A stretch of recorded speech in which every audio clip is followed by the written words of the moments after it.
The talk of the morning, it will be quite high level because it's the morning, so we didn't get enough coffee yet. So let's start high level and to give you some keys and thoughts to think about when you see other panel and other presentation, to think about how it could create a coherent picture with everything.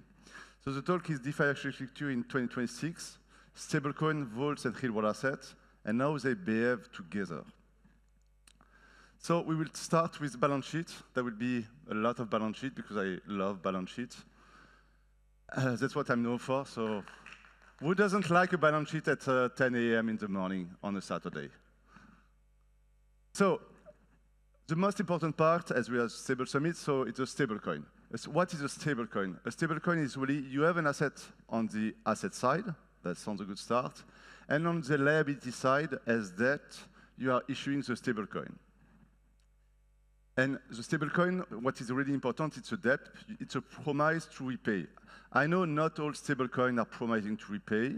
It's a bit more complicated than that, but bear with me. Usually, it's redeemable at face value. If you have a USDC, you can redeem it $1. If you have a DAI, you can redeem it for $1 USDC, for instance, which is independent on what is going on the asset side. Ideally, it's protected by a surplus buffer, because if you are not giving all the yield to the depositors with a stablecoin that is maybe not value accruing, like DAI or USDS, they want to be protected by a surplus buffer. So an extra cushion that if something happens on the asset side, the stablecoin is still valued the same stuff, which is actually quite important for the following of the discussion, because we see more and more that stablecoins are taking a bit more risk on the asset side. And if the asset side, for instance, if you are going to the real-world asset stuff, the real-world asset price can fluctuate.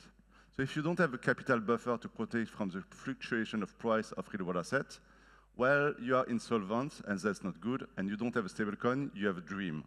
So stablecoin should be protected. And the quote is, anyone can issue money, the problem is to be accepted, which is not the exact quote, but to give you the idea.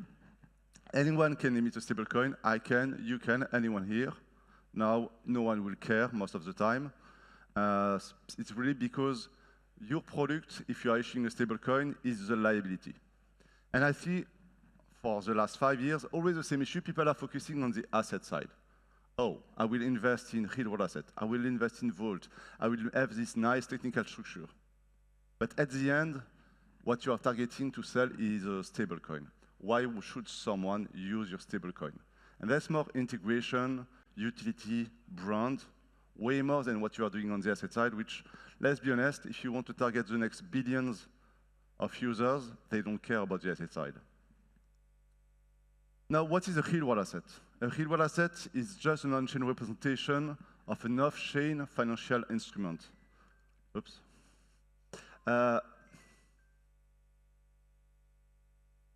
Wife calling, classic. She's always doing this.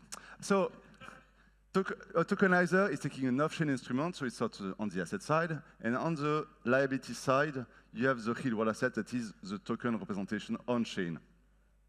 So now the question is it debt or equity?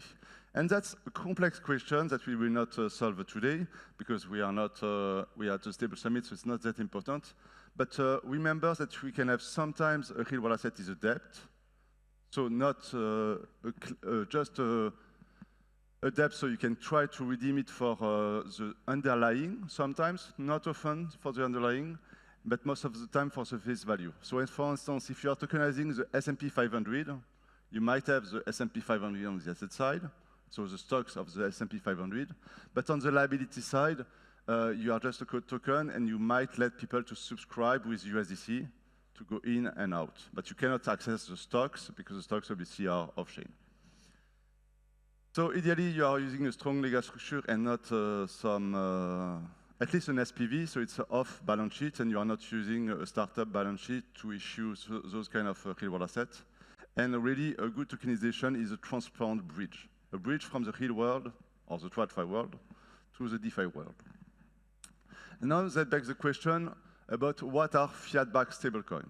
Because if you think about it, they could be seen as a real-world asset. For instance, Circle, it's just a pass-through or tokenization from a money market fund, and USDC is just a tokenized representation of the money market fund. Because they don't have so much capital surplus, they are not taking risk. The only difference is that they are tokenizing, but they are not giving you the yield, because you need to be protected, so they are keeping the yield for themselves by regulation. But otherwise, you can say, well, is that really a stablecoin? Because they are not doing much. There is no capital to protect. At the same time, it's quite safe on the asset side, so is there a need for the capital to protect? But if you go look at the Tether, it's really more behaving as a stablecoin because first, the balance sheet is quite diversified. They have plenty of stuff, some which carry risk. BTC and gold are quite volatile, as we saw the last few weeks, but they also have some kind of capital. Obviously, we will have to wait for the full audit, which is now promised, to see how much is it structured, because currently we only have attestation, so it's very unclear if the capital is really here to protect or not. But at least in the idea, I would frame that Circle is kind of a tokenization, maybe more a real-world asset, and actually in the industry we are always saying real-world asset for USDC, and Tether is more like behaving like a stablecoin as you can think of it. Now, just a quick story of real-world assets, because that's quite informative. I remember in 2021 we started with primitive lending with Sky, and which was a MakerDAO at the time. Then in 2022, it was complex and exotic, very ahead of its time. Then in 2022, off-chain T-bills, 2 billion invested with Signum, and I don't remember the US bank. Then 2023, you have the off-chain carry trade provided by Ethena, which was a stablecoin, but they were investing the asset on the off-chain carry trade. 2024, we saw a big wave thanks to the Spark Grand Prix of T-bill tokenization. T-bill weren't just, oh, Sky invest in T-bills and it's complicated. No, it's a tokenizer, tokenized, provided on-chain, and Sky is buying it on-chain. So you have more transparency. 2025, we were speaking a lot about private credit last year and still this year. It's still a hotly debated topic. And 2026, I would say instant stocks are quite on the rise, and we will discuss about high-yield fixed income. So what next for real assets? First part, and something we still didn't achieve, is liquidity. Deep secondary market. We have actually no secondary market for real asset. Why is that? For two reasons. Money market fund, why would you need a secondary market in the first place?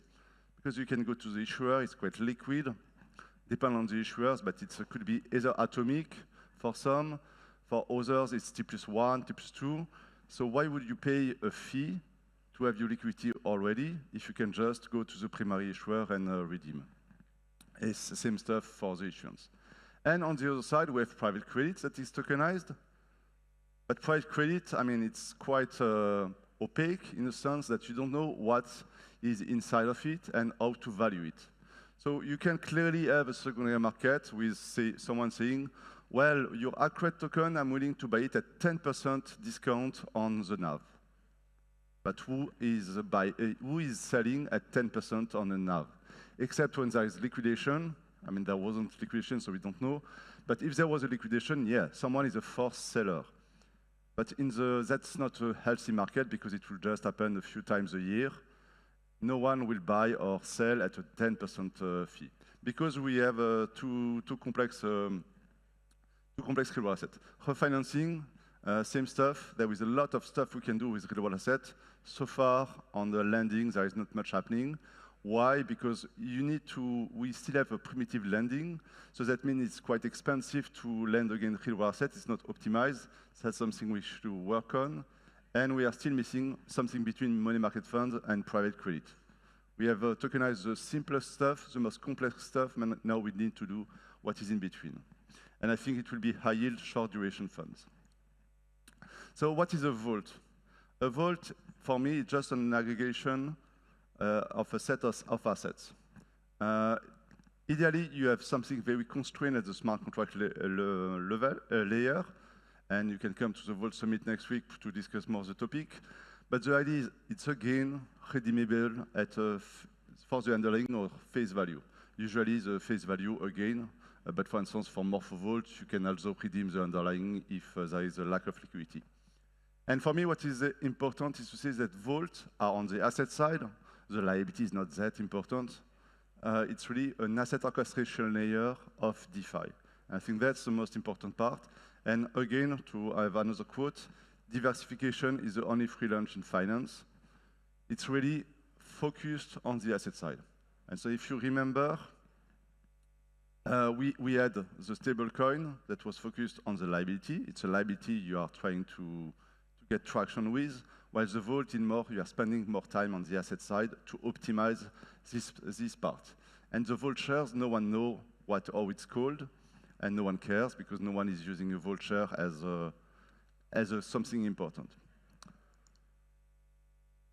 And yeah, so here you have the difference between vault and stablecoin, and you can see just visually, stablecoin, you have the yellow box, which is important, while on the vault it's more, well, how it composes the different assets. If you want to put them on a map,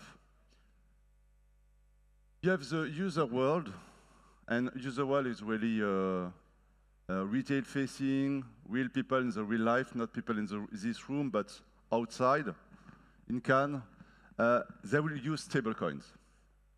Now, will they use the rest? Probably not, because it's a bit complicated. Let's start with onboarding 1 billion users to use stablecoin before going in all the complexities of DeFi. So stablecoin are really a bridge between the user world and the DeFi world. And then in the DeFi world, you can see we have the vaults, which are the orchestration layer of DeFi, and the vault will invest in sub-vaults or DeFi protocol if you want, but also provide liquidity maybe. That's something we'll discuss a bit later as well. Vaults are really, yeah, the asset side and how you compute or you orchestrate the asset side. And we have a second bridge, which are the real-world assets. Real-world assets are really a bridge between the DeFi world and the TradFi world. So again, difference between the TradFi world and the user world. We user world are real people outside.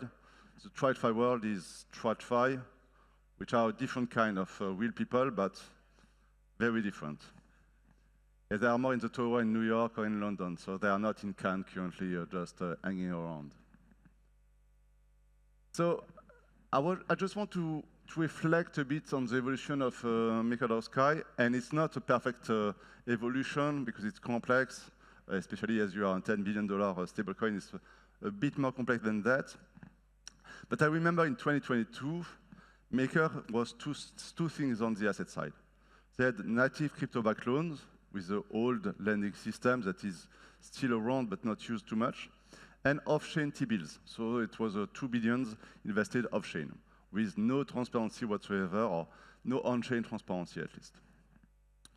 Then it moved to the star system, and in a way, if you think about it, it was kind of a move toward the vault system, which is star. So you have Sky, and now you have a Spark, you have a Grove, you have OBEX.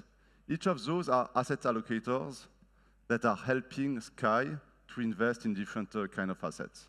And in a way, it could be seen each as a vault, or a vault curator, or a vault curator of a set of vault underneath. And Sky itself is not doing anything anymore on the asset side. Sky is really focused on growing the adoption of the stablecoin USDS. So now you have on-chain lending vault with the Spark, you have on-chain tokenized real-world assets, you have tokenized off-chain loan with Syrup, and you have still complex real-world assets, which are again tokenized. Topic to think about: if you have a stablecoin, should you allocate directly yourself or use existing vault? There are some liquidity and specialization consideration to think about. Should stablecoin allocate directly to real-world assets, to tokenized real-world asset, or go outside? We can see that some tokenized real-world assets are more expensive than going directly into TradFi. I think that's something that is getting solved. You are not paying 10 times more than TradFi when you are buying real-world assets those days, so that's good. Vault and balance sheet capacity. Vault used as liquidity for trading and liquidation. I think currently the vault are a bit too simplistic, and we can use them to grease the wheels of DeFi. And let's leave it here. Thank you very much.